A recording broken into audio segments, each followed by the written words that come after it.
तो भाई ये जो रोगन का पॉडकास्ट है एंड ये गैविन डिबेकर है, अमेरिकन सिक्योरिटी स्पेशलिस्ट हैं एंड ऑथर हैं ऑफ बुक्स। देखते हैं वो क्या आज हमको बढ़िया इन्फॉर्मेशन देने वाले हैं। I keep asking if I have time. Do I have time to tell the Zelensky story? Sure. Because it's another one. It's just, what is Zelensky? In America, he's a hero. He's a real warrior. He's got that nice green, warrior suit on. And here's the truth. And people know parts of this story, but they don't know it in its cleanest narrative. So he was a totally apolitical. He was an outsider to politics, zero experience or interest in government or politics. He was a comedian and with no manifesto, no party ties. And he does a TV show, a planned TV show called Servant of the People. And the main character in the show does a YouTube video that calls out oligarchs and corruption and eventually becomes popular and is drafted as a protest candidate and eventually becomes president. So Zelensky played on a TV show a person who becomes president by popular demand. In real life, the TV show is supported by an oligarch named Kolomoisky, who owned the TV channel. And Kolomoisky did a huge nonstop promo on that TV show to make it the #1 show. Primetime slots and ads everywhere and crossovers with the news and what have you. 2018, a year before the show goes off the air, Zelensky forms a political party called Servant of the People, the same title as the show. And in no press release, secretly done, and then he does another season of the show.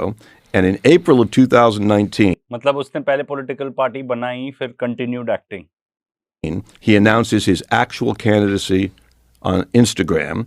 He has no campaign, no rallies, no real platform. He skips the presidential debates. Others attended. He avoids press conferences, and the few that he did were in the beginning were really bad. And Kolomoisky's TV channel gave Zelensky's campaign endless airtime and favorable polls and went after his enemies. The U.S. intelligence agencies, CIA and NSA, helped, U.S. spending $5 billion, by the way, on democracy campaigns in USAID। तो इसमें थोड़ा background ये भी है कि 2014 में जो elected president था उसका कू करा दिया था इन्होंने, अमेरिकन्स नहीं। इतना सारा एविडेंस है उसको, इस चीज को सपोर्ट करते हुए। एंड अभी हम 2019 में, तो मतलब यूएस भी ढूंढ ही रहा था कि किस पपेट को, किस कॉमेडियन को हम बिठा सकें और अपनी हुकूमत चला सकें, जैसा वो हमेशा करते। काउंटलेस नंबर ऑफ कूज कराए उन्होंने दुनिया में। And by the way, Iran में जो उनका राजा था, वो भी इन्होंने ही बिठाया था। मोजादे था, 1953 में कू हुआ ताकि ऑयल चुरा सके। यहाँ पे मोटिव क्या था? रशिया को उंगली करनी थी, उनको इंस्टिगेट करना था वॉर में ताकि उनको वीक कर सकें। आगे सुनते हैं। in Ukraine, funneled through NGOs. And USAID embeds advisors in his organization to help with the campaign. Zelensky wins with 73% of the vote. And then the war happens with Russia, and he declares martial law, and he ends elections. There's supposed to be an election in 2024. That's what we get for our democracy money. And quite literally, he is an actor in a carefully designed television show. He is a construct, like Epstein is a construct, meaning he's a created entity. And तो basically किसी भी बंदे को उठा लिया, ठीक है। जब आपके पास इतने पैसे हो तो ऑनेस्टली आप इलेक्शंस जीत सकते हो, इलेक्शंस रिग कर सकते हो जब आपके पास इतने ज्यादा पैसे हो। मतलब अब अमेरिका है, ठीक है, CIA पहुंच गया, infinite amounts of money. Ukraine जैसे देश में इलेक्शंस रिग करना कोई बहुत बड़ी बात तो हो ही नहीं गई उनके लिए। इनका हमेशा से प्लान ये था कि किसी तरह, क्योंकि इनकी पुरानी स्ट्रैटेजी बनी हुई है, ठीक है। इन्होंने नेटो एक्सपेंशन किया, पहले यूएसए और सोवियत यूनियन थे, सिर्फ दो बड़े बिग सुपर पावर हो गए। तो हमेशा इनकी स्ट्रैटेजी थी कि कैसे इनको खत्म करना है, मतलब रशिया को खत्म करना है। एंड माइंड यू, रशिया के पास इतने ज्यादा नेचुरल रिसोर्सेज हैं कि अगर ये किसी तरह रशिया को ब्रेकअप कर सकते हैं एंड वहां पे अपनी हुकूमत जमा सकते हैं, जैसे कि बहुत सारे देशों में ये ऑलरेडी करते हैं, तो फिर तो भाई रिसोर्सेज हैं, यही रह जाएगी अकेली सुपर पावर। तो इनका हमेशा से प्लान ये था, आई बिलीव, कि यूक्रेन को यूज करें एज बेट, वॉर इंस्टिगेट करने के लिए अगेंस्ट रशिया। लंबा वॉर चलाएं, यूक्रेन का जो हो, हमें कुछ फर्क नहीं पड़ता, ठीक है। अपना वॉर चालू करें। एंड इसके लिए इन्होंने वहां पे जो रशियन स्पीकिंग एथनिक जो लोग हैं अपना डॉनबास रीजन में, लुगान्स एंड डॉनबास, जो पूरा डॉनबास रीजन है, वहां पे जाके इन्होंने एक्चुअली, रशिया कहता है जेनोसाइड कर रहे थे, बट उसको सपोर्ट करने के लिए बहुत सारे एविडेंसेस नहीं है एज सच, बट वहां पे उन लोग के ऊपर बॉम्बार्डमेंट तो करते ही थे। एंड इन्होंने, इनफैक्ट हमने पूरा वीडियो आपको बना के दिखाया है। There is someone from the European representative जो यूक्रेन में था, मतलब वो गवर्नमेंट एम्प्लॉय था, वन कुड से ऑफिसर, वहां पे पोस्टेड था। एंड वो तो कह रहा था कि भाई ये तो उंगली करते रहते थे रशिया को कि भाई आओ हमें इन्वेड करो। एंड नेटो एक्सपेंशन करते गए। ये 1990s में जब बर्लिन वॉर ब्रेक हुई, तब से आप देख लेना नेटो का मैप धड़ धड़ धड़ धड़ धड़ अब आगे पहुंचते गए, ठीक है। तो ये सब हुआ है। एंड वो सब करने के लिए इनको ज़ेलेंस्की टाइप पपेट चाहिए था कि भाई जो ये कहीं वो करेगा तो ज़ेलेंस्की इज अ पपेट। ये सब बताने का मतलब ये है, ज़ेलेंस्की इज अ पपेट जिसको basically western allies namely United states of America चलाता है। ये है पूरी कहानी। एंड यूक्रेन, एंड अगर यूक्रेन की बात करें तो यूक्रेन के पास, उसको ब्रेड बास्केट ऑफ यूरोप कहा जाता है, इतने सारे रिसोर्सेज हैं यूक्रेन के अंदर ही, इनको ये सब भी हड़पने थे। तो सारी रिसोर्सेज की लड़ाई होती है। एंड किसी तरह रशिया को खत्म कर दें, उनके रिसोर्सेज भी हथिया लें, बेस्ट केस सिनारियो। तो ये जो बता रहे हैं ये सब के एकदम से कहीं कोई आ गया, तो बता रहे हैं प्रेसिडेंशियल डिबेट्स भी नहीं अटेंड करी उसने।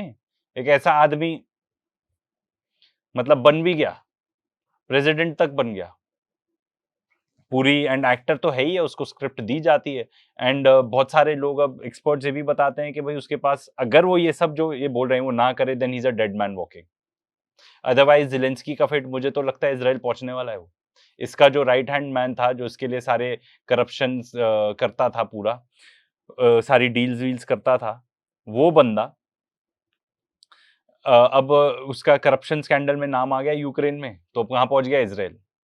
क्योंकि वो बंदा जूइश है, तो आप कोई भी क्राइम्स कर लो एज अ जू, आपको फिर सेफ हेवन मिल जाएगा इजराइल में। एंड ये बंदा भी जूइश है, ज़ेलेंस्की।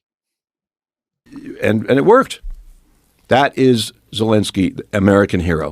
I guess एंड ये तो कह ही लो भाई कि डेमोक्रेसी डेमोक्रेसी, ये लोग चिल्लाते रहते हैं, हम सबको पता है कितनी डेमोक्रेसी को सपोर्ट करते हैं। यहाँ पे तो इलेक्शन होने नहीं देते। दुनिया भर में जितने राजा हैं, मोनार्कीज हैं, वो तुम्हारे अच्छे दोस्त हैं। his star is maybe fading a little bit now. I don't know. What do you think? Is he still wildly popular in America? Well, I think people are very disappointed by the fact that the wars continue to go on and the deaths, the amount of deaths. I mean, people are horrified by it. And that's a big failure of the promises of the Trump administration too, because Trump famously said that he would get it done in 24 hours. But you can't get it done at all. Yeah, it's tough. And they're conscripting 60-year-old men and sending them to the front line. I mean, it's and 60-year-old men and pregnant women. Pregnant women को भी भेजा जा रहा है front lines पे। ऐसी बुरी हालत है। And Americans and people from all over the world to go and fight. And but the narrative, I think, your very first question was, do people do this on purpose? Things like this, like wars that are multi-billion-dollar events, they are not organic. They do not just happen. Putin does not just decide one day, hey, I got an idea, and to go into a part of Ukraine where they're Russian speakers, they're culturally Russian, and they are not organic events. It's not. हाँ, तो ये create किए गए हैं। And fully इन्होंने, एक और जो हमने बात बताना भूल गया कि मिन्स्क एग्रीमेंट्स हुए थे, तब इन्होंने अग्री किया था कि ठीक है, हम ये जो हॉस्टिलिटीज चल रही हैं बिटवीन यूक्रेन एंड रशिया, इसको खत्म करते हैं। यूक्रेन नहीं तोड़ा, वो जो जर्मन चांसलर है एंजेला मर्केल, उसने आके खुद ही बोला था कि भाई वो तो हमने इसलिए किया था एग्रीमेंट्स, हमारा कभी मन तो था नहीं to obey the agreements, but हम तो ये चाहते थे कि इनको टाइम मिल जाए यूक्रेनियन आर्मी को रीबिल्ड करने के लिए। How people get into power in many countries around the world. Well, the crazy thing is the narrative that the soldiers in Russia were being told, that this was going to be over very quickly, they're going to be welcomed, and then, they had dress uniforms in their packs. Yeah. They thought it was going to be a couple of days. Storm in, storm out. You're a hero. Yeah. We were told that in Iraq, that we will be, welcomed in Iraq as soon as we get to Baghdad. So what do you think the Ukraine thing is really all about? Well, why limit it to Ukraine? Just talk about human war. I mean, what is human war always about? It's about primacy and control and wealth. And you know, 1,000 years ago, there's about 1,000 what you would call government systems, right? There's warlords and there's shoguns in Japan and there's all these little entities. In our lifetime, it's down to 190. But is it really 190? It's more like 5, right? NATO and China and the Soviet bloc when it existed and the oil-producing countries. In other words, it's getting to be whatever number you want to make it, but eventually it'll be 2 fuckers sitting in a room and then they got to kill each other. Right. And then, you know, that is the decay of empire. And we are, you know, we have 760 military bases overseas. I think number of military bases ज़्यादा है इनके, पर ये तो जो इन्होंने बात की उसको थोड़ा सम अप करते हैं। बहुत इंटरेस्टिंग चीज़ें बताई उन्होंने।